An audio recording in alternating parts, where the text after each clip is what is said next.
Thank you. Mr. Schirdewan. A lei la parola. Ja, vielen Dank, Herr Präsident. Thank you, President.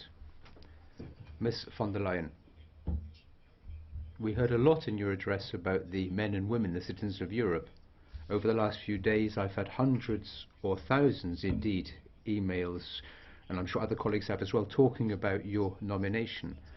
I think it's important the people of Europe, the European demos, be given the floor. I'd like to quote from one of these emails.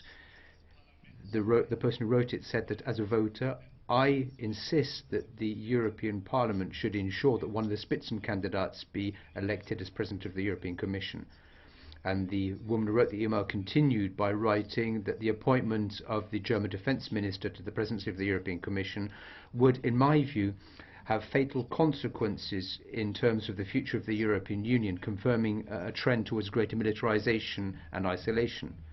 Clearly, there is still criticism about the way in which your nomination has been put forward. And I'd like to refer back to the meeting we had last week. You came along and met the left-wing group in the European Parliament. You set out your vision of the European Union. It became clear to us that your vision is quite different from ours. Let me explain.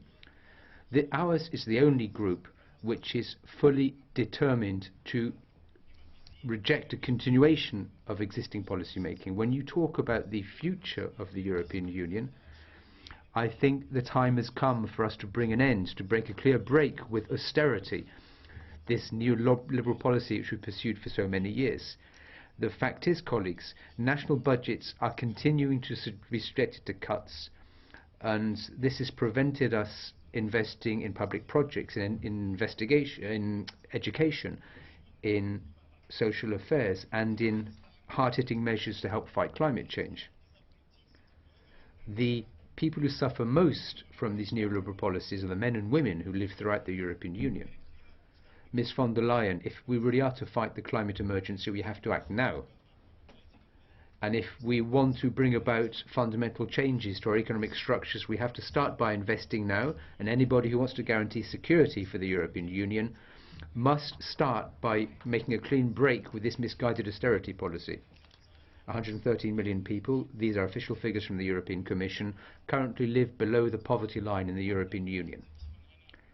We have a clear expectation from any candidate for the presidency of the European Commission. We want more than just flowery words. We want clear commitments. You have to make it clear you've understood. You have to make it clear you're committed to rolling out a social offensive for the European Union.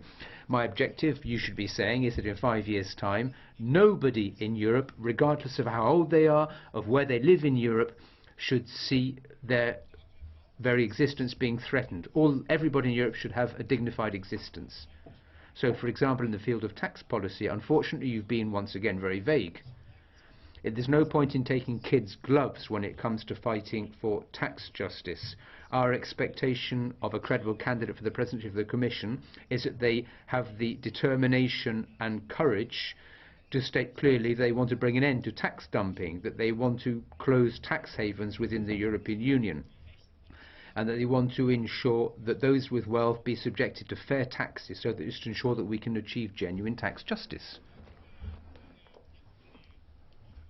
Whereas apparently further billions of euros are now to be invested in the European defence sector. You've made that clear in your address. That's money which would have been far better spelt on education, training and social justice. That money won't be going to social affairs, it'll be going into modern weapon systems. Some people are even dreaming about a European space army. To me that sounds more like a nightmare than a dream. But the idea of a European army or an army of Europeans, you're just playing with words. But your objective is clear. What you want to do is to enhance the military side of the European Union to back up your foreign policy. This is something which our group in the European Parliament rejects decisively. We call for a Europe which tries to help solve conflicts, with a first step towards an international disarmament conference. My final point. I would like to make it clear that the European external border is currently the world's most dangerous border.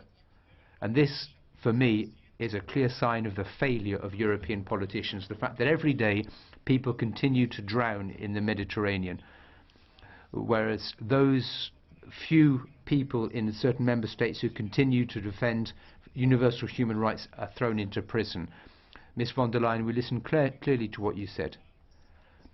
I believe that our plan for the future of the European Union, a social European Union, a European Union based on climate justice and peace, I don't think that our vision of Europe is compatible with what you've told us today. So unfortunately, we won't be able to support you this evening.